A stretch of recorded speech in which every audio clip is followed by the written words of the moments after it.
My name is Nancy and I am 65 years old. My husband and I live on a pension. We have some real estate income, so we are relatively well off as long as we don't splurge. I am blessed to have a son, Travis, with my husband of the same age. Travis is a very well-behaved child, even if I do say so myself as a parent.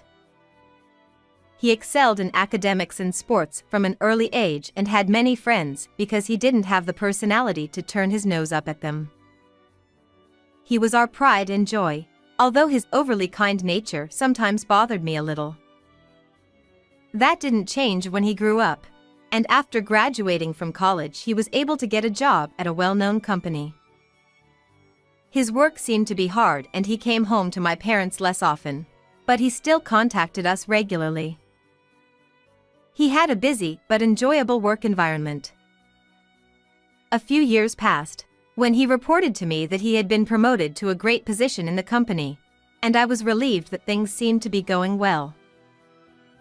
We were introduced to Anne, whom he said he was dating for marriage, and seemed polite, neat, and pretty when she came to greet us. "Oh, I'll help you too." "Thank you, but you don't have to worry about me, okay? I can do this much on my own. You can take your time, okay?" No, it's not my nature to stay still. "I'll help you with anything you need, just let me know, okay? I'll carry this, won't I?" I had a very good impression of Anne, who willingly helped me with my housework, saying, "I'll carry this." I had only a son, and I wondered what it would be like if I had a daughter. She was that kind and thoughtful to us, and I felt that Travis had found a good woman. Soon after, Travis and Anne were married and we were delighted.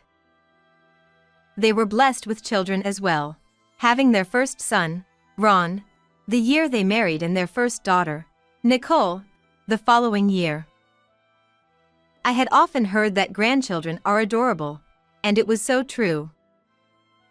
Travis and his family seemed to be the picture of a happy family. Time passed a few years later.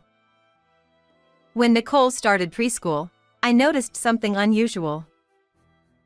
Travis' face seemed to be getting tired and he seemed to be getting more and more tired every time I saw him. "Hey Travis, what's bothering you? Have you been feeling tired lately?" "What? Oh, it's nothing like that. I'm fine. Sorry to worry you. If you need anything at all, you let us know right away. We'll support you if we can." Travis smiled, trying not to worry me. Was it work-related? But if so, would he hide it since I had heard his concerns several times before? Family-related then? Come to think of it, I haven't seen much of him lately. Could that be the reason? Just as I was imagining things, wondering and worrying, my husband had passed away in a sudden accident. My mind went blank because I had not expected it. Travis took care of the funeral and all the formalities for me as I couldn't stop crying. My grandchildren were also there for me, perhaps worried that I was acting differently than usual. Their presence was a source of emotional support and cheered me up. One thing was bothering me, and had not come to the funeral. Mom, and can't come because she doesn't seem to be feeling well. Even at a time like this, I'm sorry. Travis said with a dark look on his face, as if he was having difficulty saying it. I couldn't ask him deeply during the funeral because I was too busy and sad to do so. When he calmed down, I asked him about Anne. "Travis, it's about Anne. I wonder if it has something to do with you not coming to your dad's funeral and you being so depressed lately?" When I gently address him, he thinks thoughtfully and falls silent. I haven't seen Anne for quite some time now, and things haven't been going well? Isn't that really why she wasn't feeling well at your dad's funeral? I'm sorry, Mom. I didn't want to worry you. I wasn't sure if I should tell you. Travis spoke slowly, occasionally asking how I was doing. I was astonished at what he said. He said that Anne wasn't interested in children or raising them very much. She seemed to do the bare minimum when Travis was away during the day, but she left him to pick them up from daycare and do the housework when he was home. When he asks her for a little help with housework and childcare since he's not working, she says she doesn't listen to him. In addition, she has been going out more and more on his days off and evenings. He apparently bowed down to her and asked her to come with him to his husband's funeral. Of course, but she said she had business to attend to with him and left the house first. When I heard all this, I was speechless. I couldn't believe that it was only Anne. I didn't want to believe it.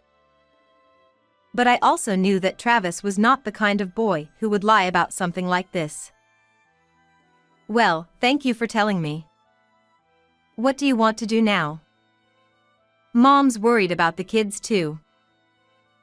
Of course I'm going to raise them well on my own. As for Anne, I'm done. I'm going to wait and see how things go for a while. I don't want to make a hasty decision for the sake of the children, and most importantly, I want to believe that she will change. Travis' face was so serious that I knew better than to interrupt him and said nothing more. After that day, he started coming over to my house more often with the grandchildren. I was happy that the grandchildren took to him as well, but I still had mixed feelings because Anne was nowhere to be seen. Years later, Travis seemed to be patient with Anne, but eventually his attitude escalated rather than changed. Just as he was exhausted both physically and mentally, he discovered that Anne was having an affair. He couldn't afford to lose his temper and became angry with her for the affair and her attitude. He was so upset with her and she showed no signs of remorse, so he finally decided to divorce her. He was very distressed, but I thought it was the right thing to do. I don't know what was right for the grandchildren, but Anne didn't seem to be doing anything for them as a parent. In fact, I suspected it was neglect. I told myself that this was all for the best. But then Anne, who had been neglectful, came to claim custody of the child. Travis and I rolled our eyes at this unexpected turn of events. He was convinced that Anne was cheating on him, and he also accused her of neglect. However, the lawyer she had prepared was one step ahead of us in every way. The lawyer was outfoxed by the lack of evidence for both the affair and the neglect. The divorce was called a compatibility disagreement. We were shocked to find out that Anne would get custody of the children. We were of course not convinced, but we had no choice but to comply because we had no conclusive evidence. We were concerned about neglect, so we decided to offer some conditions in exchange for paying a larger amount of child support than the market rate. Those conditions were that we would not want to see them for the time being, and that we would allow them to talk to the child by phone twice a month. The phone call is that we will provide each of them with a kid's phone, and they will be allowed to have it. And that they do not move for the time being because we feel bad about changing the kids' elementary school and environment. And was happy to accept these conditions with the added benefit of child support. I was particularly annoyed about the move, as she had originally planned to kick Travis out, and was smiling high and low about the hassle it had saved her. The end I knew was no longer there, much to my disappointment.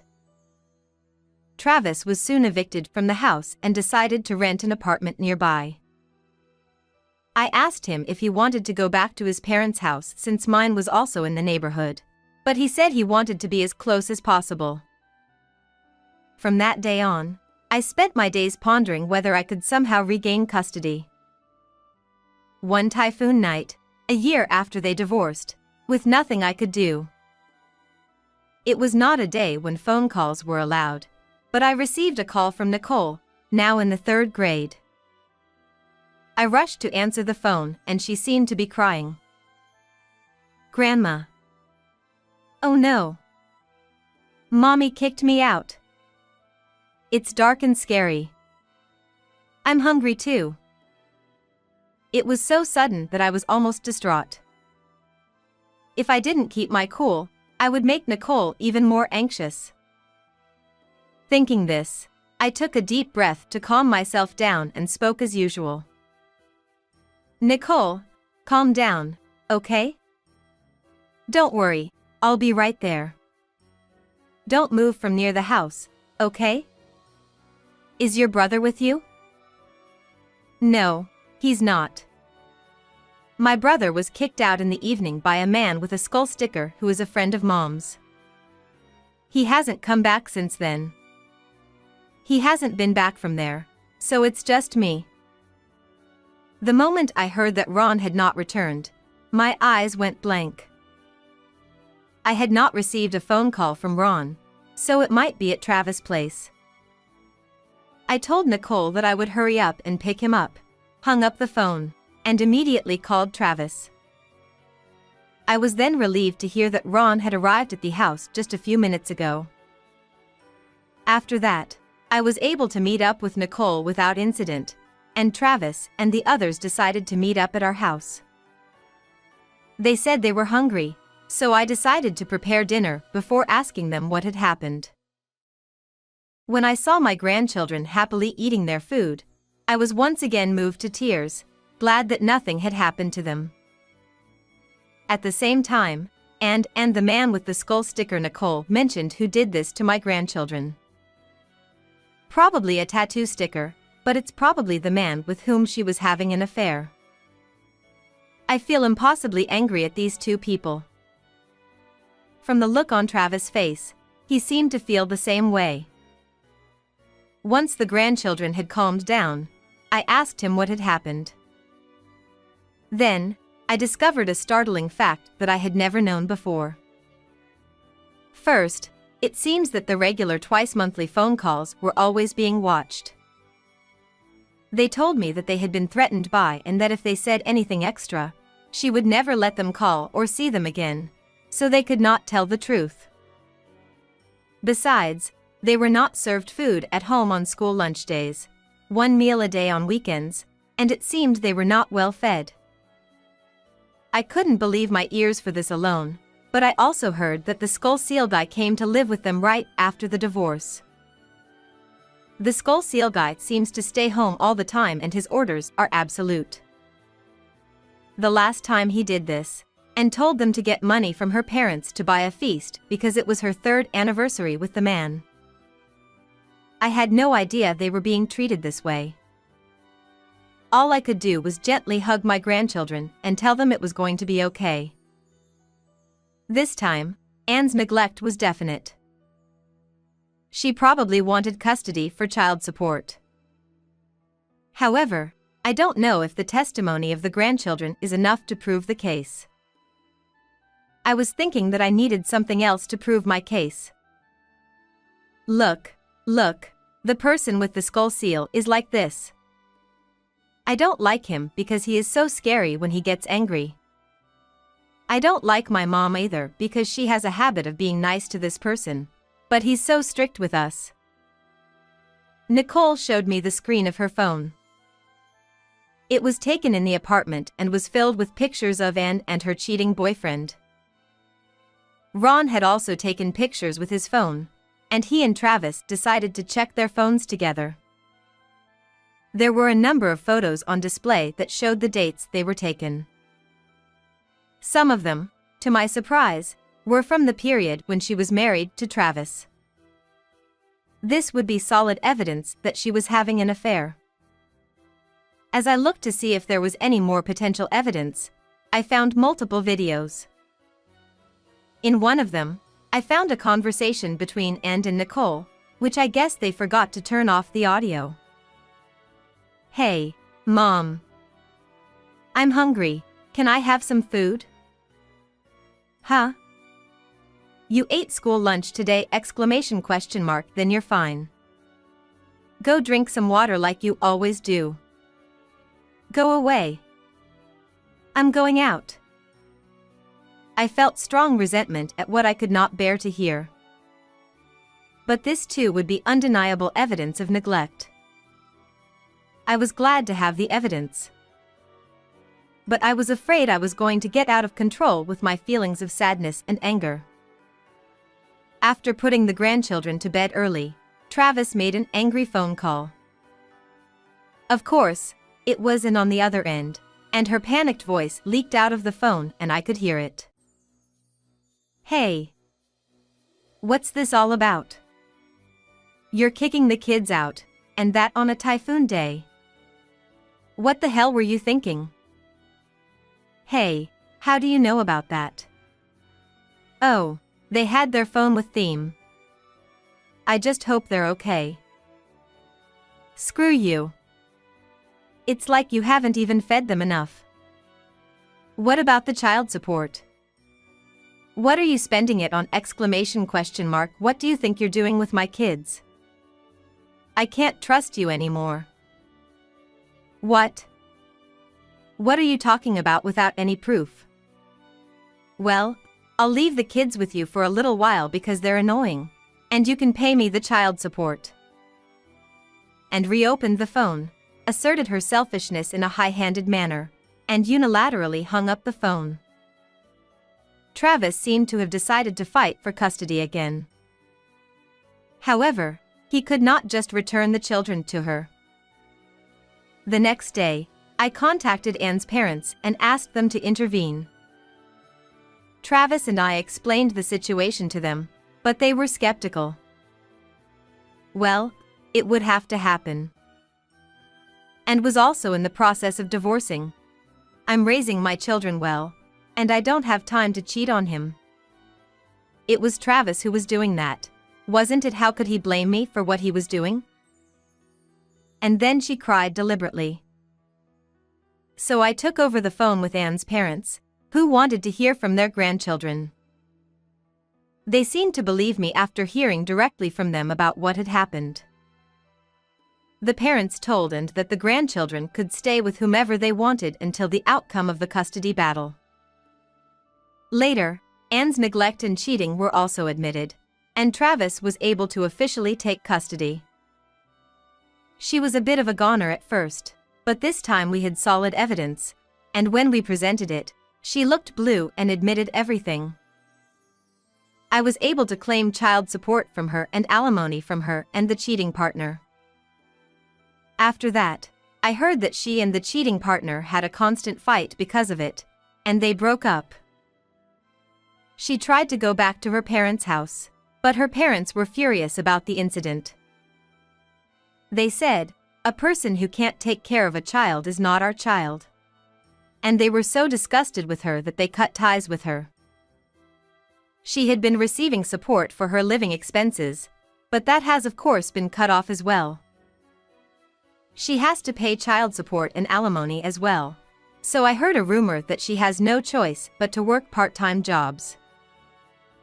I heard that she wants to see her children, perhaps to distract them from her loneliness, but since a restraining order has been issued against her due to neglect, she is left to live a lonely life alone.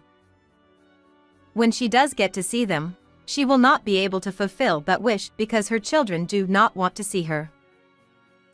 There is no room for sympathy for her, because she deserves it all. As for us, we are all going to live together in our home. I had declared when I took custody of the grandchildren that I would take care of them during the day, and above all, I wanted to be there to watch them grow up. Since my husband passed away, our quiet home has become lively and happy every day. What did you think of this story? Please subscribe to our channel. See you in the next video.